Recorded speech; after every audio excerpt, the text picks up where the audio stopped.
Matthew Stafford leaves practice early with an injury. We've got an update. What does it mean for the Rams' backup quarterback situation? And we're breaking down the 53-man roster. That's coming up next on Locked On Rams.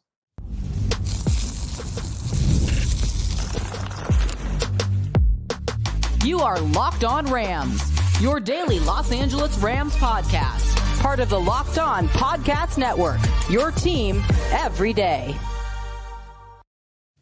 What is up, Ramley, and welcome to another episode of Locked On Rams, your daily podcast covering your Los Angeles Rams, free and available wherever you get your podcasts. Locked On Rams, part of Locked On Podcast Network, your team every day. We're also available over on YouTube, so if you haven't yet, do us a huge favor and hit that subscribe button, hit that notification bell, hit that like button. My name is Doug McCain. Friends call me D-Mac. You can follow me on X and Instagram at DMac_LA. I've been covering LA sports for over a decade, 24/7 sports, Bleacher Report, SI, Dodgers Nation, now the Rams for Locked On. And as always, I'm joined by the Rams pre-half and post-game show host for the Rams flagship radio station, ESPN 710 LA. He just started his 9th season covering your Los Angeles Rams, the People's Champ, Mr. Travis Rogers. You can follow him on X at Travis Rogers. And on today's show, we're breaking down the Rams 53-man roster. AD back at practice, a little skirmish at practice yesterday, and then Matthew Stafford leaves practice with an injury. We've got the latest. But first, today's episode is brought to you by FanDuel. Make every moment more. As playoffs wind down, the sports stop sporting like we want them to. But this summer, FanDuel is hooking up all customers with a boost or a bonus daily. That's right. There's something for everyone every day, all summer long. Visit FanDuel.com to get started. All right, Travis. So we are Taylor Wrap days away from opening kickoff. And yesterday we got some news that we did not want to see. And the worst case scenario, of course, is the Rams lose Matthew Stafford for any amount of time. This could be nothing serious, but he did leave practice with hamstring tightness. So hopefully this is a lot of nothing. He's going to be fine. We know Matthew Stafford is a gamer. He did miss one game from 2011 to 2018. He did miss half of 2019 with a back injury, missed 8 games in 2022, missed 1 game last year with the thumb.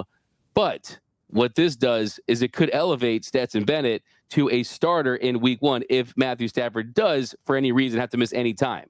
So I think there's a couple of things going on here. Number one, I hope I'm being told the truth, but I'm getting very tired of being told that, hey, this isn't a big deal. He'll be fine for week 1. I feel like Matthew Stafford's hamstring is about the 45th time we've been told, oh, it's no big deal. We're just being extra cautious. It won't affect him for opening night in Detroit. I hope so. I hope all of that is true. But if any of these things start to linger, we know what that could mean. So that's number one. Number two is exactly what you just said, D-Mac. It's exactly what the everydayers will know we've been talking about really all week long, which is what happens if Matthew Stafford can't go in week 1 or week 2? If he's, whether it's that hamstring that we're being told is not a big deal, or he hits his thumb on a helmet, or any of the million things that can happen in an NFL football game, who steps in and plays quarterback because Jimmy G's unavailable?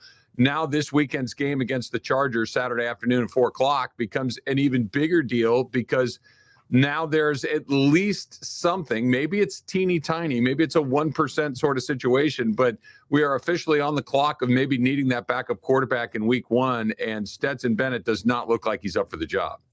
Yeah, and then that's really the big question, because we talked about it yesterday. You brought up Sean McVay's comments where he basically said they need to see more of a body of work to him for him to get that position where he was going to be that backup quarterback. And when it comes to Jimmy Garoppolo, he's going to be missing the first 2 games. He's suspended, so you don't have Jimmy Garoppolo as an option. Also, there's just not a lot of better names out there where they're at Jimmy Garoppolo's level if you wanted to explore that market to bring in another quarterback. And you look right now, guys like Ryan Tannehill, Trevor Siemian, Blaine Gabbert, A.J. McCarron, they're all out there. Those aren't real big upside plays that can really take you to the next level as far as comfort goes. But at this point, you just have to hope and pray that Matthew Stafford stays healthy. Now, I don't think that's a winning strategy. Hope isn't a strategy, but it definitely is. The sirens go off when you look at what we saw from Stetson Bennett. I mean, he threw 3 interceptions on just 62 attempts in 2023. 4 picks in 38 attempts on Sunday. That's 7 picks and 100 throws in 4 preseason games. That's a 7% interception rate. Travis, last season, Mac Jones had the highest interception rate in the National Football League. It was at 3.5%. So point is, that's not what you need to see for a backup quarterback. So either Stetson Bennett takes a major leap forward, or they could have an issue if Stafford has to miss any time, which hopefully he doesn't. Yeah, and again, it's just not to beat the dead horse, but I'll get my my paddle out and start whacking away. The 7 interceptions he's thrown were in exhibition games where the real players aren't playing, where the defenses aren't scheming. So whatever that 7 is in the most basic situation, it would probably be higher in an actual NFL setting. I want to go back to something that you mentioned, D-Mac, about the availability that's out there, the players that you mentioned, and maybe there isn't somebody that can take the team to the next level. I agree with you, but I don't know if that's the standard that you're trying to find. You're not trying necessarily to find somebody that can take you to the next level. You're trying to find somebody that doesn't drop you down several levels. And that's what Stetson Bennett has done. You're not going to stay at the Matthew Stafford level. You're not getting Patrick Mahomes to come in. You're going to drop. It's how far are you going to drop? And Jimmy Garoppolo is a drop from Matthew Stafford, but it's a manageable one, right? It's something that at least you got a fighting chance of winning a game moving forward. Stetson Bennett, so far, the drop is not manageable. And I think that's the question that Sean McVay and Mike LaFleur, they need to ask themselves is, how far can we drop? Is a 0, like let's just say that, you know, a guy like Ryan Tannehill, maybe he doesn't bring anything, but maybe he doesn't take anything off the table either, right? You just need somebody to get you to the finish line for a game or two. Stetson Bennett is going to back you up. And I don't think that you can do that at this point. I think that for the first time in the Sean McVay era, with the actual performance of a player, like what does it look like in the preseason, may actually impact what it looks like early in the season. And that's on Bennett's plate going into Saturday afternoon. For sure. And hopefully this pressure situation can, I mean, for him fighting for his job with some uncertainty with Matthew Stafford, hopefully this just unlocks something in him. The light turns on. Yeah. He has success and he puts it all together. Certainly that's the hope for all Rams fans. I will say it kind of makes you think maybe Carson Wentz would have been the right signing. I mean, he signs for $3.3 million with the Chiefs. The Rams go out there and get Garoppolo, a $4.5 million base salary. You can earn up to $12 million in incentives. So, I mean, we'll look back and just hope that, look, the reality is that Matthew Stafford misses any time, this team's chances, they shrink significantly for being a contender. So that's just the bottom line with this group. But I think that even if this is a big nothing, it still is a reminder how quickly things can change if he suffers any type of injury. Oh, for sure. And don't get me wrong. I think they have the right backup quarterback in Jimmy G. I really do think that's about the best that you can hope for as the NFL is currently constructed. This isn't the days where you're stashing an Aaron Rodgers on the bench or a Steve Young on the bench and guys are just waiting to step into Hall of Fame careers. It's not like that, but Jimmy G was a starter in this league, a starter that had not just some success, but a great deal of success. So obviously, the Rams are treating that position very differently than they have in previous years, where they're not crossing their fingers and hoping that their guy stays healthy. They know that they may have to use this player and needed someone that was better than what we saw a year ago in Brett Rippon. It's just that Jimmy G got himself suspended for a couple of games, and you're in a very weird spot where the first couple of games you're exposed at a position that you might not even have to use, but if you do, it is a 5-alarm fire. So, get to that San Francisco game in week 3 at SoFi, and I think it all kind of goes back to normal. It's what does if you can get through 1-1, if you can, 2-0 would be ideal, but just keep the trains running on time until you get to week 3. And at least Jimmy G then, because he's an NFL quarterback. He's played in the league. He's had some success, and you can at least have a chance with him back there.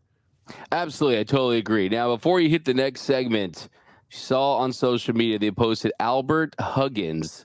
He left practice, a little skirmish. He pushes down a Rams staff member. It was an intern. The Rams weren't happy about it. You had Rams players yelling that the Cowboys didn't want to practice. I think that Cowboys players are probably asking themselves, who is Albert Huggins to? But still, what were your thoughts on that little skirmish? It's funny, D-Mac. Usually, you hear a story or somebody says to you, you see it slugged on Twitter or on your favorite sports website. You're like, oh, fight at joint practice breaks out, and I roll my eyes like, yeah, of course there is. There's always a fight at a joint practice, but it's usually two linemen getting into it, or a receiver and a D-back getting into it. And you're thinking, yeah, whatever, the guys are just, but this was a player and an intern, and he gave him a pretty good shove. And you could tell that the Rams players were not having any part of it. Sean McVay's in there chirping along.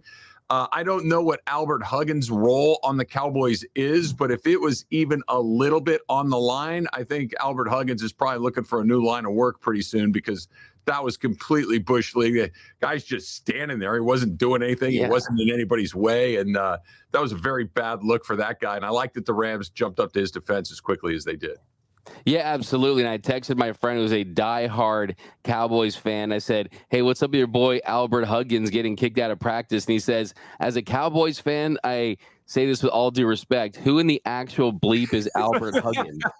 So, well, he's not going to need to learn his name, because he's not going to be there long. All I got to say is, hey, AD was in the house. Someone get AD 2 helmets, please. Kobe Turner, he's as nice of a guy, but someone's got to take that role. Get him some helmets and go to work. Yeah.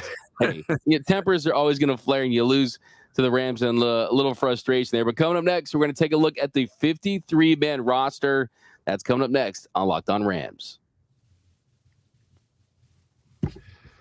This episode of Locked On Rams is sponsored by BetterHelp. So we all do some things that we try to make sure that we get to every single day. They make us feel better. They make us get through the day a little bit easier, just make you feel good. We're talking about self-care, right? Talking about making sure that you take a little bit of time for yourself, because you, me, just about everybody, we're packed with so many things to do. You got a big work project. Maybe you are the head of a household. You got to make sure that your kids are all set up and ready to go. And it's easy to let those everyday things, your priorities, start to slip. And even if you know they make you happy, even if they know you make you feel better, it can kind of get away to you. That's where therapy can come in.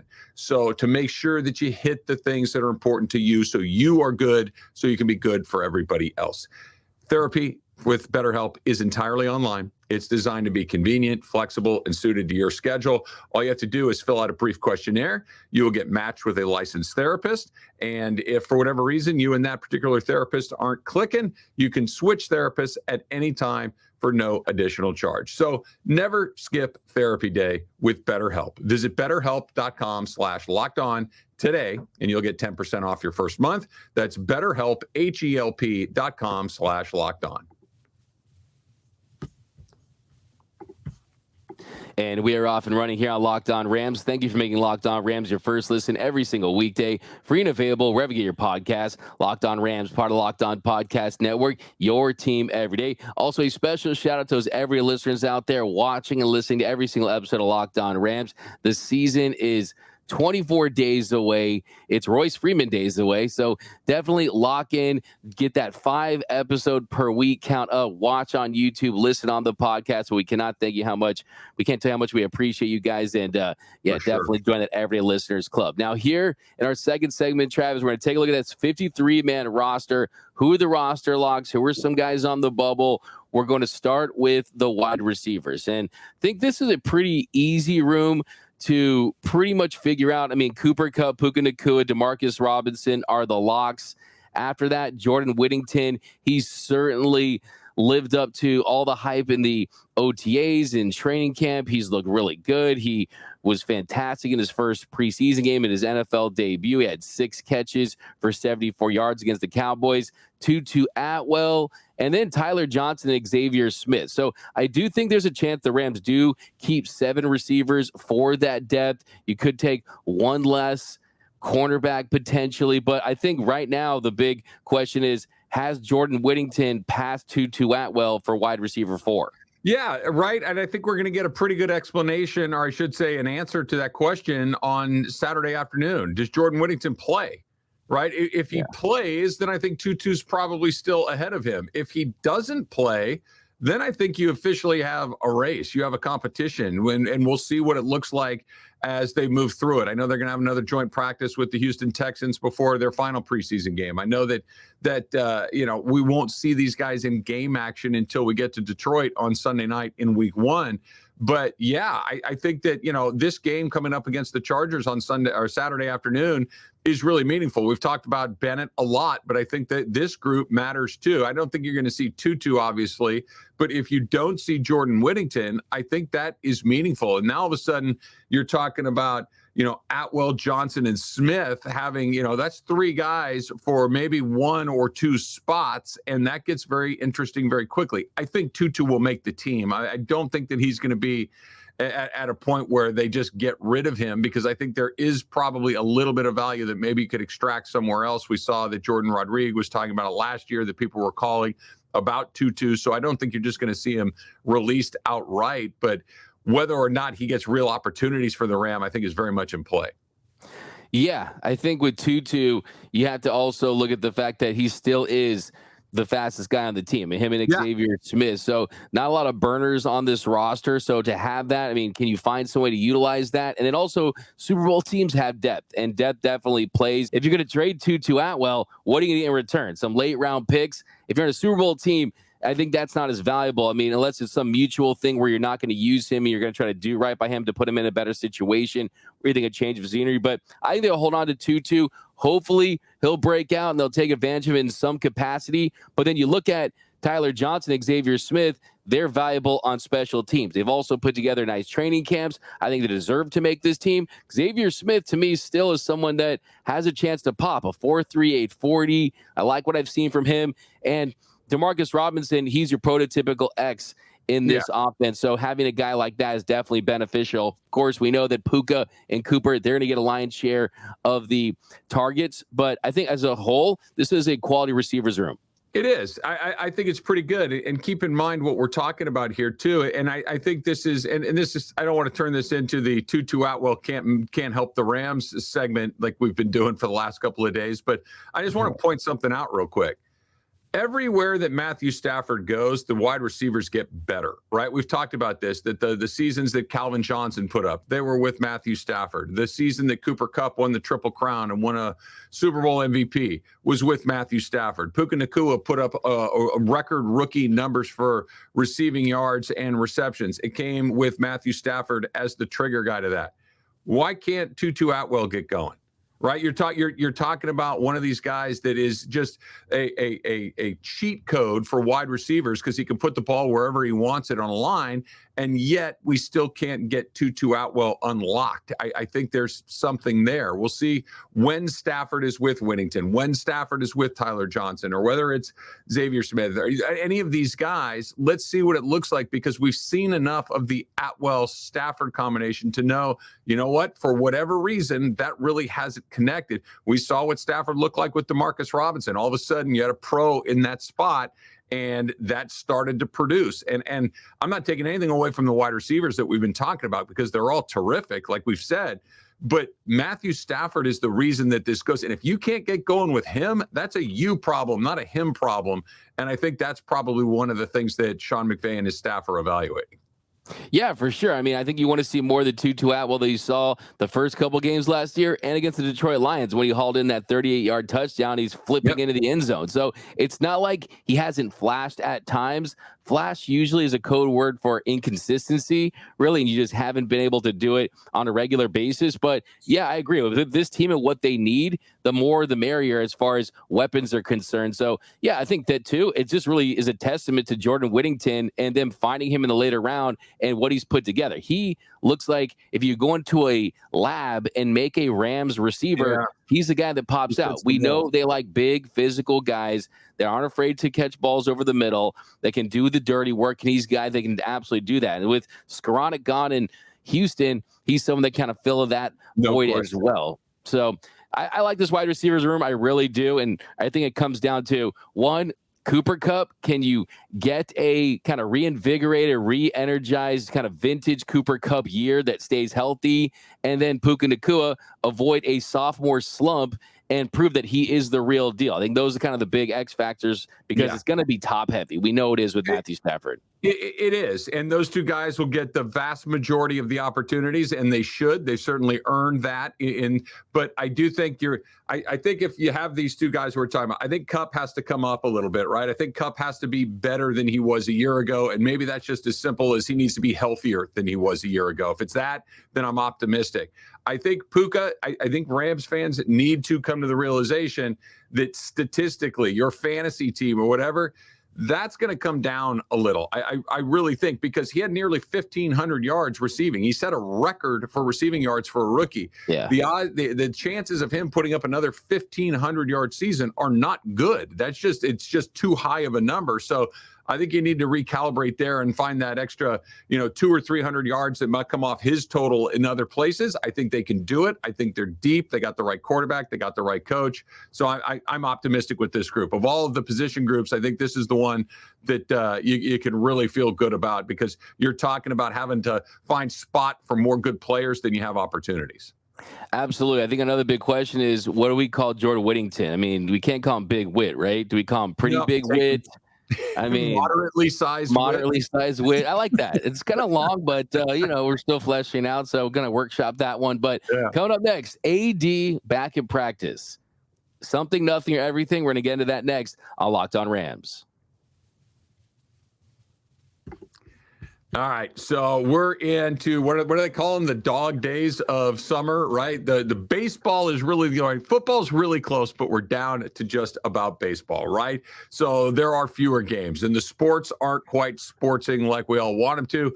FanDuel's got you covered, though. FanDuel lets the sports keep going whenever we want. All you have to do is open the app and dream up bets anytime that we are in the mood. And this summer, FanDuel's hooking up all customers with a boost or a bonus daily. That's right. There's something for everyone every day, all summer long. So head over to FanDuel.com and start making the most of your summer. And, Doug and I talk about this quite a bit here on Locked On Rams, but we're both pretty big Dodger fans. The Dodger odds to win the National League West at one point were minus 5,000. They are now down to minus 320. The Padres were as low as plus 5,000. They are now at plus 475. So if you still think the Dodgers are going to close the show there, you can find a little value along the way. FanDuel, the official sports betting partner of Major League Baseball. And welcome back to Locked On Rams. Thank you for making Locked On Rams your first listen every single weekday. Free and available wherever you get your podcast. Locked On Rams, part of Locked On Podcast Network, your team every day. All right, Travis. So Aaron Donald back at practice yesterday. Definitely great sight to see. So I'm talking to the players, kind of that look in his eye. But is it something, nothing, or everything? For me, look, don't do this to me, man. Don't do this to me, AD. I mean, that's just kind of how I felt. Don't do this to me, my man.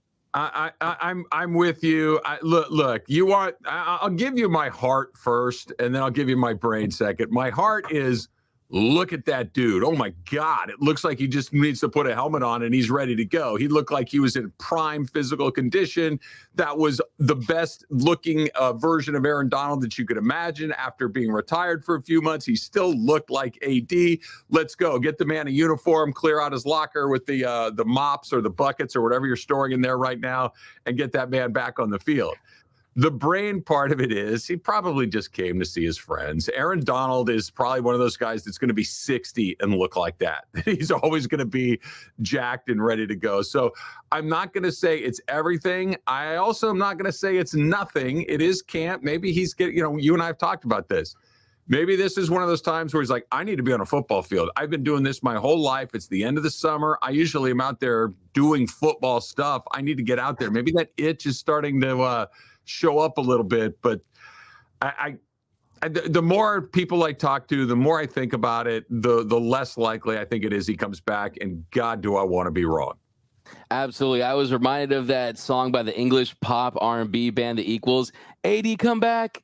That's really what was going through my mind. It just felt like torture to see him out there. It really, really did. I felt like I had to relive the whole entire retirement announcement. I think of the potential of him in this defense, what he's capable of doing, but it did just feel like you said, he's just kind of wanted to be at practice, kind of wanted to talk to the guys, almost felt like a college player or an NFL player going back to his college. That's kind of how it felt like to me. And it's like, he's the big man on campus. I mean, what's it like in the league? But really, it's like, what's it like in retirement type stuff? I would. Here's why I'm not at 0% that he's coming back yet. I'm in the low single digits at this point, but it's not 0, because what I would what would take me to the 0% is there is no circumstance that I play in the NFL ever again. I'm done. I am not interested in playing. He said he's full. He said he doesn't want to do a full season. He said all of these different things, but Les Snead, Sean McVay, even Aaron Donald himself, there's always been that little crack of if he would like to, there's an opportunity, and he has not painted over that door and nailed it shut. It's closed. It might even be locked, but I don't know if it's 100% no chance, no how, no way.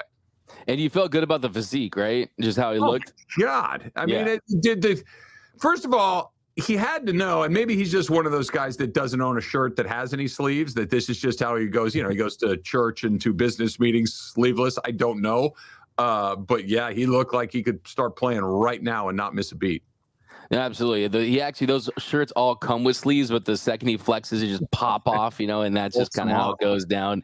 But yeah, absolutely great. I hope he's back at practice in full uniform and a helmet. Sure. Why not? Just come on, give him the 2 helmets. But that's to do it for this episode of Locked On Rams. My name is Doug McCain. You can follow me on X and Instagram at DMac_LA. And you can follow the people champ, Mr. Travis Rogers, at Travis Rogers. And until next time, whose house? It's Locked On Rams house.